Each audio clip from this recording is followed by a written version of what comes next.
Why was your father's safe deposit box emptied 3 weeks after his funeral? I asked that question during Sunday dinner, and suddenly nobody at the table could look me in the eye. I'm Evelyn Parker, 72 years old, and until that moment, I thought my family and I shared everything. The clinking of silverware stopped. My son Michael stared into his water glass. My daughter-in-law Rachel adjusted her napkin for the third time in a minute. Even my 10-year-old granddaughter Chloe looked confused. The silence stretched so long that it became an answer all by itself. Was it something I said? I asked with a nervous smile. Rachel laughed, but it sounded forced. Why don't we talk about something else? She replied.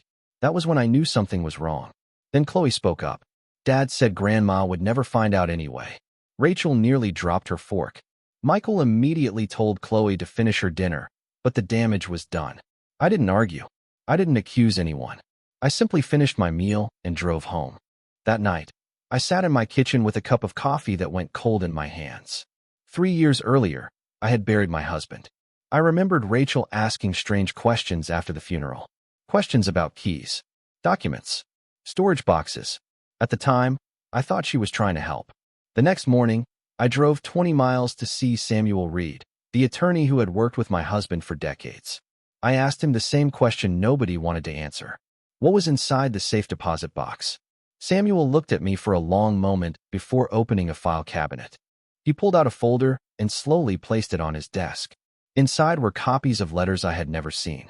There was a revised estate plan, investment records, and a handwritten letter from my husband. But what shocked me most was a list of certified mail receipts. Every notice had been delivered. Every notice had been signed for. And every signature belonged to Rachel. My heart sank. Then Samuel revealed something even worse. Michael had known. He had helped Rachel gain access to information they never intended to share with me. The safe deposit box contained documents showing that most of my husband's assets had been placed in a trust for my benefit, not theirs. For years, they had hoped I would never discover it. A week later, I invited everyone to dinner. Samuel came with me. This time, the documents sat in the center of the table. Nobody denied the signatures. Nobody denied the letters.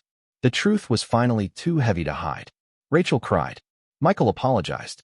Chloe sat quietly, not understanding why everyone looked so ashamed. I stood up and gathered my coat. Then I looked at them and said, the question was never difficult. The truth was. As I walked away, I realized something important. Secrets can survive for years, but the moment honesty enters the room, they rarely survive another day.